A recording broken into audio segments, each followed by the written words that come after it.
Good morning.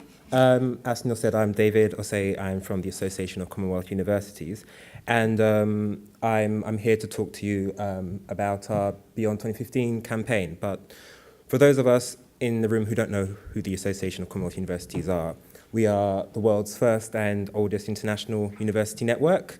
Congratulations to us. We turned 100 last year, which is no mean feat. And we're a membership organisation. We have about 540 members across the Commonwealth, and we run projects and programmes that are aimed at focusing on how higher education can and does contribute to economic and social development and social change. So I'm here to talk about the Beyond 2015 campaign, and basically it's about how universities and how higher education as a sector can contribute to socio-economic development. For those of us who were here last year at the 2013 conference, I think you guys were treated to, you guys were the first people to know about this campaign, I think. It was launched at the PFD 2013, yeah. So in a way, this is a 10-month later update on how it's gone so far.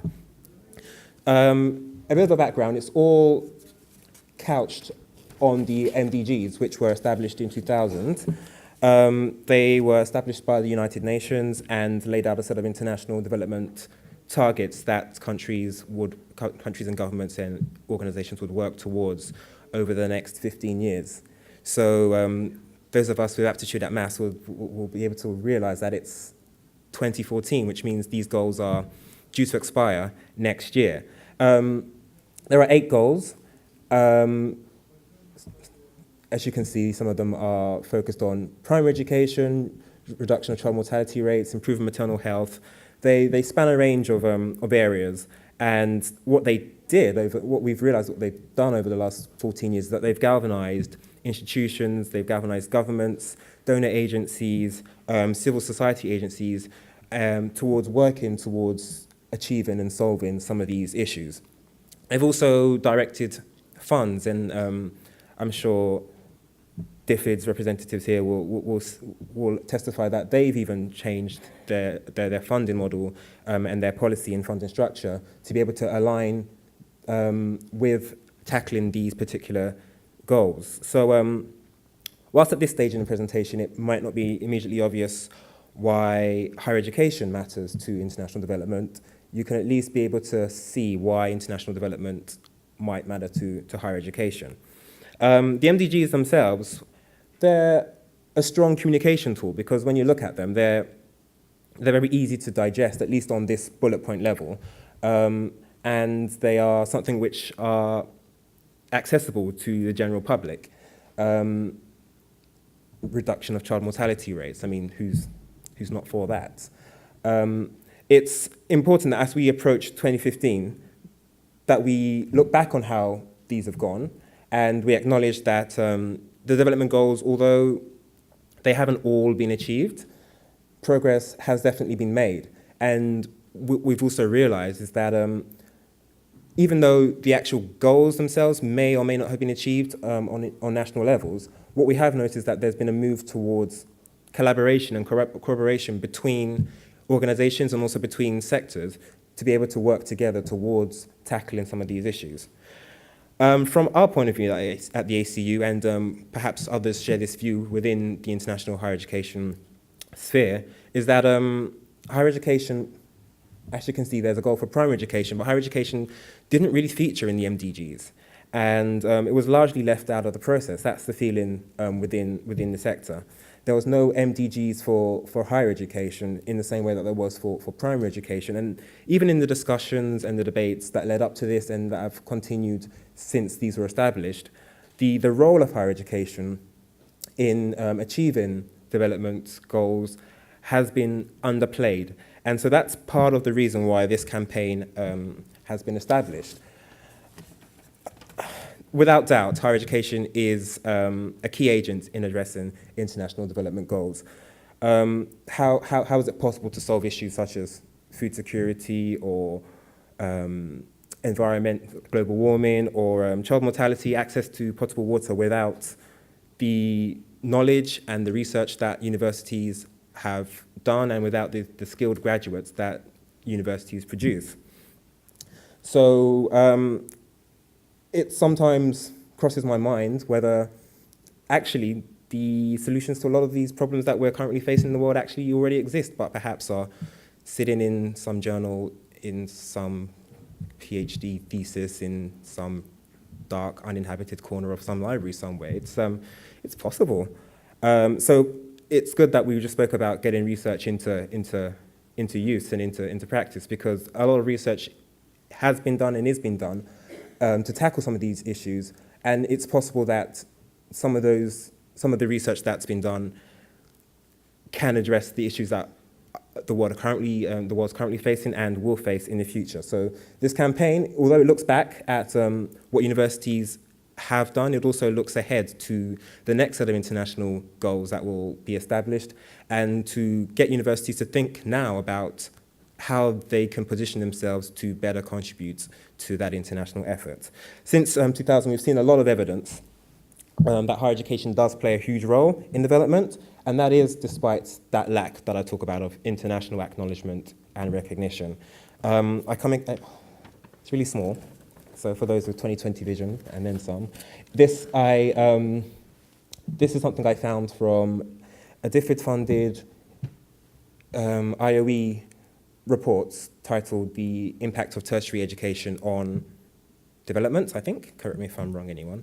But that's a flowchart which basically shows, for those who can see, how the inputs into the tertiary education sector, like research funding and students, can or perhaps do lead to economic growth and development at the end.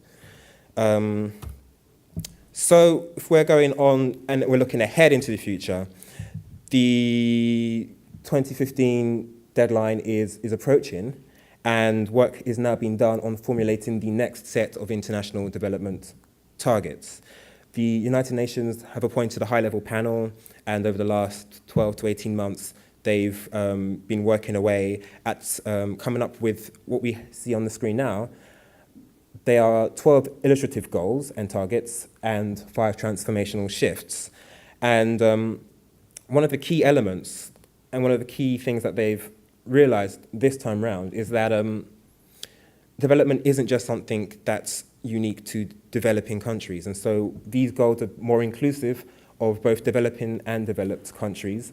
And as you can see, they're also interlinked with each other. So I'd like to see that the 5 transformational shifts are something like the spine or the vertebra, and the illustrative goals or the ribs that emanate from them. They're all related to each other. They depend on each other. And what we at the Association of Commonwealth Universities believe is that higher education is important to challenging, to solving all of these 12 illustrative goals. Even though higher education itself is not a goal and it's not something that we are necessarily campaigning for, we believe that no matter what the goals that emerge are, higher education is going to be crucial. There is a goal number 3, which says providing quality education and lifelong learning. And that is progress, I suppose, from the 2000 MDGs, in that it acknowledges that education at all levels and throughout life, not just primary, is important to international development. So there's debates that are going on about whether these goals are the right goals, or whether even goals in themselves like this are the right approach to international development and to tackling those social issues. Of course, the debates will also rage about are these goals inclusive enough? Are they gathering the right range of voices and inputs? And are goals even the right approach? But it looks like this is the road that the process is going down, so goals will be established, and the point is that within those goals, what can higher education do to facilitate them?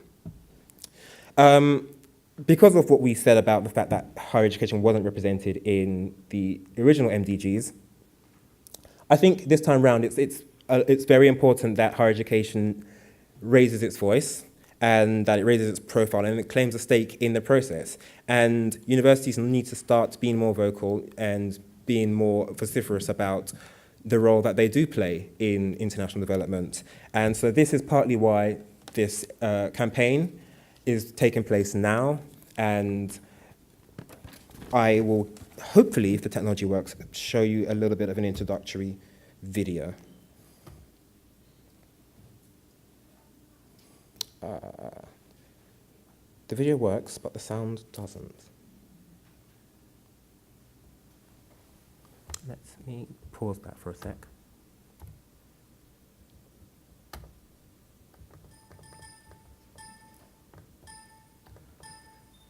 Try that again. It sounds like it's going to come through the laptop speakers, so let's see if that works. If not, we can skip it.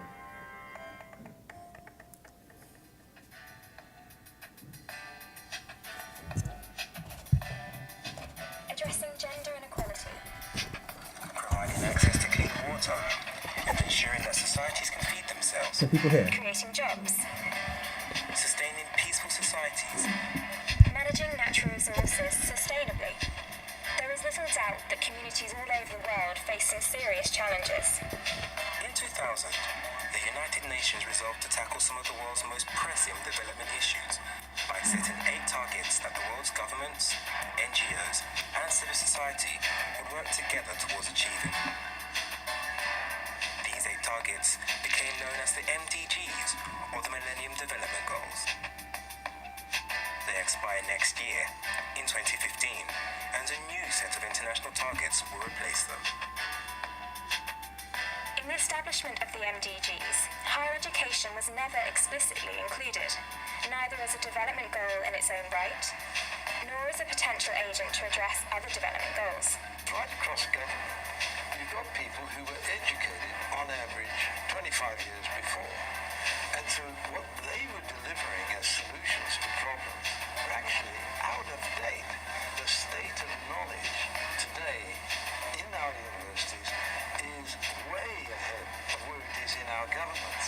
We, like Sir David King and many other higher education stakeholders, believe that the answers to the difficult questions that our planet faces have come and will continue to come from within universities. The result of the research on the university actually contributes to the overall national development of countries. Whether you live in Amsterdam or Abidjan, Quito or Tokyo, these global challenges have the potential to affect us all. So if universities are vital to solving global challenges, why has higher education struggled to have its voice heard? We are very good at communicating to scholarly audience, but one of our challenges is how to transfer that to a broader audience. In other words, the general public. Maybe universities fail to champion their contribution to society loud enough. What my call is for us to just not be complacent, and also to think that in this time where, in spite of all of our resistance and our great work and all of that, we've got a world where the rich and the poor are getting further apart all the time. Maybe universities are too detached from wider society. One cannot just stay quit and just stay put in university and do research and do nothing about the society. Or maybe universities just don't feel like this is their role.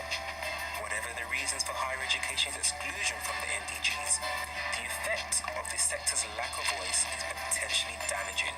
And if the sector is continually sidelined at key moments in world history, the effects will be detrimental to the world at large. Then what exactly are you doing, ladies and gentlemen? You are not doing your job, obviously. Let's be frank. What are you doing for this society? Through our The World Beyond 2015 Is Higher Education Ready campaign, the Association of Commonwealth Universities is providing a platform for you to tell the world how the research and policies that you, your department, or your institution are developing is helping to lead the fight for a fairer and better world. Is higher education ready to tackle local, national, and international issues? Are you ready to join the ACU's international campaign to raise awareness of how higher education has, can, and should respond to global challenges? So the aim of the campaign was always to bring together people who have an interest in international higher education and convene a discussion exploring what the sector should do to face the challenges of the future. But it's also to collect evidence of what universities have already done to aid development. So these are the 6 questions that underpin our campaign. And we're asking people who have any interest in higher education. You don't necessarily have to work for universities. You can work with universities or within the sector. We're asking people to submit their blogs, their opinions, their articles, there's video interviews, podcasts, reports, presentations, any kind of media, in response to some of these 6 questions. We've devised these questions to encompass a wide range of stakeholders from the higher education sector, and also to allow the campaign to have relevance across the world. It's not just although we are the Association of Commonwealth Universities, this is a campaign which is global, which goes beyond the Commonwealth. And so the first question we're asking is whether universities should influence and be influenced by the post-2015 agenda. That's question 1. The second question we're asking recognizes the fact that universities already are making a difference and invites people to submit evidence and case studies of exactly how they've managed to achieve this. The third question focuses on solutions, looks towards the future to focus on solutions. The fourth, which is perhaps of interest to this audience, especially given we've heard from INASP, all the partnerships that you guys are involved in, and it's looking towards who we can work with and who we need to work with to be able to tackle these issues. And the fifth question, which relates a lot to the different presentation, is about communicating the role of universities in society. And one huge part of that is about getting research out of universities and into youth and showing the relevance of universities through the research that they do. And then finally, the sixth question is a bit more all-encompassing, and it's just asking about how realistic the goals are going to be and whether they are likely to be achieved. So there is a website. I'll send links. I'll tweet links for those that are on Twitter following the PFD 2014 hashtag. But the campaign is the showcase. Basically, it's where we assemble all the contributions that we get and display them, so that we, but also people outside of the sector, can see what higher education is doing to address global issues. Contributors are varied, so we speak to people from all across the university ecosystem, from vice-chancellors to students to heads of departments to PR officers, communications officers, and also outside of the university. So we've spoken to aid organizations and NGOs and government policy advisors. All these people have a stakehold in the future of higher education and in the future of development. So one of the initial questions, we've got 6 questions, but they tend to give rise to a lot more questions.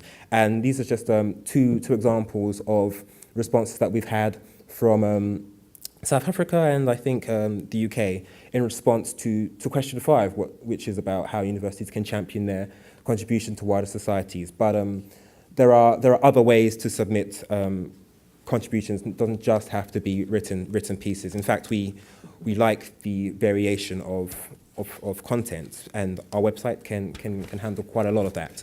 But actually, it brings me on to a question which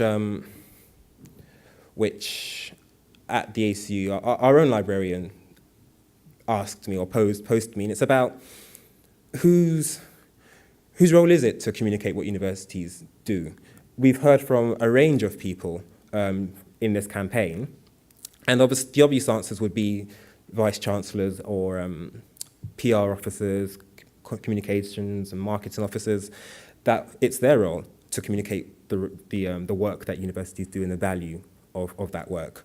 But actually, we've heard from so many people who all have valid views, and from their own particular points of views, they add a different nuance and a different perspective to some of the 6 questions that we're asking.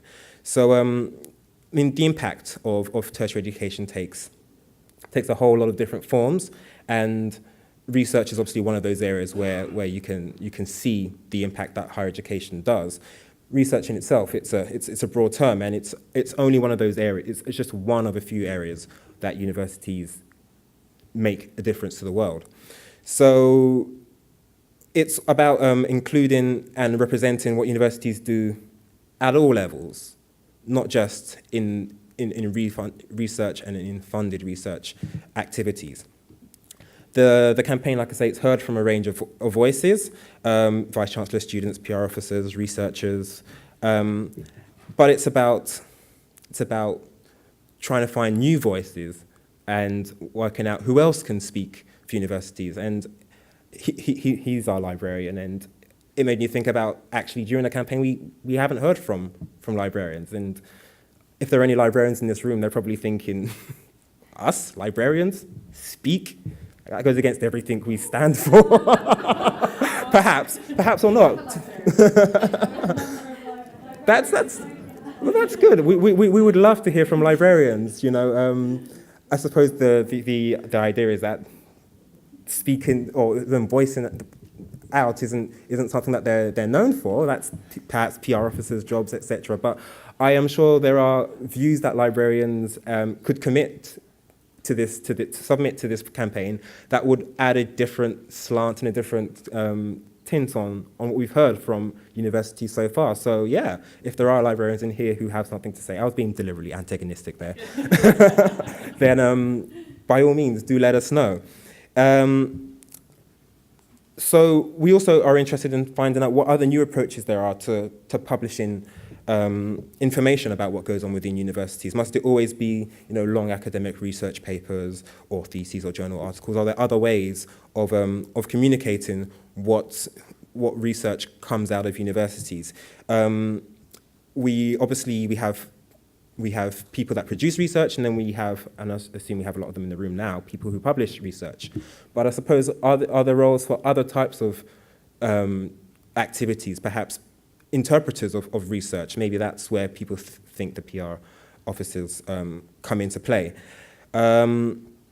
So that ties in with the picture that we have here. Recently, we had our HR and PR network conference, and every year the ACU runs what we call the PR Awards, and they are to recognize and award PR, marketing and communications professionals within our member institutions for their innovative or for their novel approach to communicating within universities. And some of that is to do with community outreach, but also to do with just the way that they position their universities in this modern age. Obviously, using digital tools is obviously one of the ways that they do it. But it's about bringing prominence to people within universities who are important for getting messages from within universities into the wider public. And PR, marketing, communication professionals are obviously the people who are tasked with doing it, but they shouldn't necessarily be the only people whose responsibility it falls upon to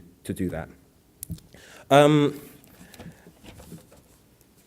In order to produce research, researchers need to do research, and it's obvious that research needs research. And we will probably hear about this a lot later on today, but universities must secure access to research and to information and publications, and you can't use that what you don't know exists. So we'll probably hear, I think I saw on a program that there'll be someone from Zimbabwe talking about problems with access to research, stumbling blocks to access.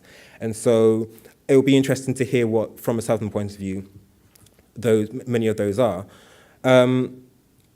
Because they obviously hit other universities harder than some.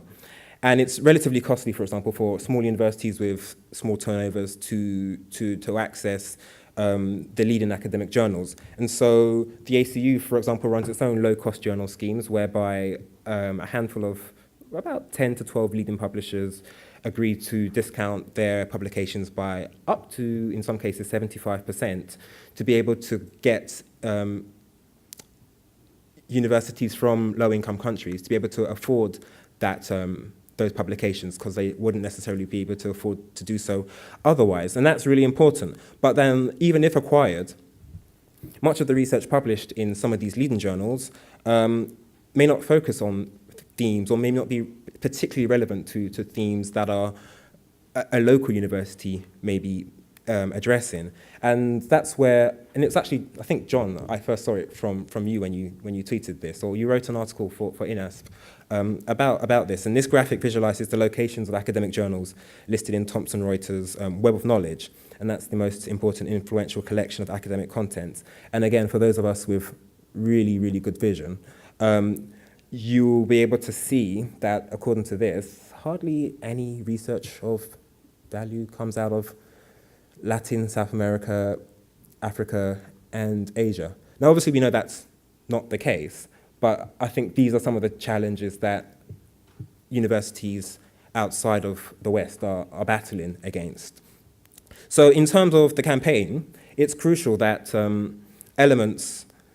visibility of research is important, and that's why we have a question number 5, which is specifically about the communication of research and about universities demonstrating their importance to society.